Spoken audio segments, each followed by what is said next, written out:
Juízes 8. Gedeão persegue 2 reis. Juízes 8 versículo 1. Os efraimitas perguntaram, então, a Gideão, por que você nos tratou dessa forma? Por que não nos chamou quando foi lutar contra Midian?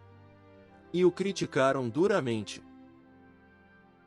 Juízes 8 versículo 2. Ele, porém, lhes respondeu, que é que eu fiz, em comparação com vocês? O resto das uvas de Efraim não são melhores do que toda a colheita de Abiezer? Juízes 8 versículo 3. Deus entregou os líderes midianitas Oreb e Zeeb nas mãos de vocês. O que pude fazer não se compara com o que vocês fizeram. Diante disso, acalmou-se a indignação deles contra Gideão. Juízes 8 versículo 4. Gideão e seus 300 homens, já exaustos, continuaram a perseguição, chegaram ao Jordão e o atravessaram. Juízes 8 versículo 5. Em Sucote, disse ele aos homens dali, peço a vocês um pouco de pão para as minhas tropas, os homens estão cansados, e eu ainda estou perseguindo os reis de Midian, Zeba e Zalmuna. Juízes 8 versículo 6. Os líderes de Sucote, porém, disseram, ainda não estão em seu poder Zeba e Zalmuna? Por que deveríamos dar pão às suas tropas? Juízes 8 versículo 7. É assim, replicou Gideão. Quando o Senhor entregar Zeba e Zalmuna em minhas mãos, rasgarei a carne de vocês com espinhos e espinheiros do deserto. Juízes 8 versículo 8. Dali subiu a Peniel e fez o mesmo pedido aos homens de Peniel, mas eles responderam como os de Sucote. Juízes 8 versículo 9. Aos homens de Peniel ele disse, quando eu voltar triunfante, destruirei esta fortaleza. Juízes 8 versículo 10. Ora, Zeba e Zalmuna estavam em Carcor, e com eles cerca de 15.000 homens. Estes foram todos os que sobraram dos exércitos dos povos que vinham do leste, pois 120.000 homens que portavam espada tinham sido mortos. Juízes 8 versículo 11. Gideão subiu pela rota dos nômades, a leste de Noba e Jogbeá, e atacou de surpresa o exército. Juízes 8 versículo 12. Zeba e Zalmuna, os 2 reis de Midian, fugiram, mas ele os perseguiu e os capturou, derrotando também o exército. Juízes 8 versículo 13. Depois Gideão, filho de Joás, voltou da batalha, pela subida de Heres. Juízes 8 versículo 14. Ele capturou um jovem de Sucote e o interrogou, e o jovem escreveu para Gideão os nomes dos 77 líderes e autoridades da cidade. Juízes 8 versículo 15. Gideão foi então a Sucote e disse aos homens de lá, aqui estão Zeba e Zalmuna, acerca dos quais vocês zombaram de mim, dizendo, ainda não estão em seu poder Zeba e Zalmuna? Por que deveríamos dar pão aos seus homens exaustos? Juízes 8 versículo 16. Gideão prendeu os líderes da cidade de Sucote, castigando-os com espinhos e espinheiros do deserto. Juízes 8 versículo 17. Depois derrubou a fortaleza de Peniel e matou os homens daquela cidade. Juízes 8 versículo 18. Então perguntou a Zeba e a Zalmuna, como eram os homens que vocês mataram em Tabor? Eram como você, responderam, cada um tinha o porte de um príncipe.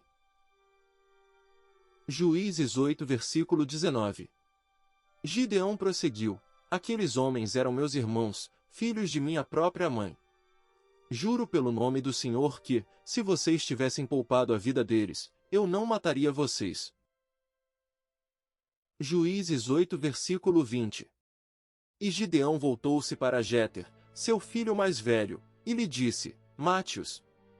Jéter, porém, teve medo e não desembainhou a espada, pois era muito jovem. Juízes 8 versículo 21. Mas Zeba e Zalmuna disseram, venha, mate-nos você mesmo. Isso exige coragem de homem. Então Gideão avançou e os matou, e tirou os enfeites do pescoço dos camelôs deles. Juízes 8 versículo 22. Os israelitas disseram a Gideão: reine sobre nós, você, seu filho e seu neto, pois você nos libertou das mãos de Midian. Juízes 8 versículo 23. Não reinarei sobre vocês, respondeu-lhes Gideão, nem meu filho reinará sobre vocês. O Senhor reinará sobre vocês. Juízes 8 versículo 24. E prosseguiu: só faço a vocês um pedido, que cada um de vocês me dê um brinco da sua parte dos despojos. Os ismaelitas costumavam usar brincos de ouro. Juízes 8 versículo 25. Eles responderam: de boa vontade os daremos a você. Então estenderam uma capa, e cada homem jogou sobre ela um brinco tirado de seus despojos. Juízes 8 versículo 26. O peso dos brincos de ouro chegou a 20,5 kg, sem contar os enfeites, os pendentes e as roupas de púrpura que os reis de Midian usavam e os colares que estavam no pescoço de seus camelôs. Juízes 8 versículo 27. Gideão usou o ouro para fazer um manto sacerdotal, que ele colocou em sua cidade, em Ofra. Todo Israel prostituiu-se, fazendo dele objeto de adoração, e veio a ser uma armadilha para Gideão e sua família. Juízes 8 versículo 28. Assim Midian foi subjugado pelos israelitas, e não tornou a erguer a cabeça. Durante a vida de Gideão a terra desfrutou paz 40 anos. Juízes 8 versículo 29. Jerubaal, filho de Joás, retirou-se e foi para casa, onde ficou morando. Juízes 8 versículo 30. Teve 70 filhos, todos gerados por ele, pois tinha muitas mulheres. Juízes 8 versículo 31. Sua concubina, que morava em Siquém, também lhe deu um filho, a quem ele deu o nome de Abimeleque. Juízes 8 versículo 32. Gideão, filho de Joás, morreu em idade avançada e foi sepultado no túmulo de seu pai, Joás, em Ofra dos Abiezritas. Juízes 8 versículo 33. Logo depois que Gideão morreu, os israelitas voltaram a prostituir-se com os Baalins, cultuando-os. Ergueram Baal-Berite como seu deus. Juízes 8 versículo 34. Não se lembraram do Senhor, o seu Deus, que os tinha livrado das mãos dos seus inimigos em redor. Juízes 8 versículo 35. Também não foram bondosos com a família de Jerubaal, isto é, Gideão, pois não reconheceram todo o bem que ele tinha feito a Israel.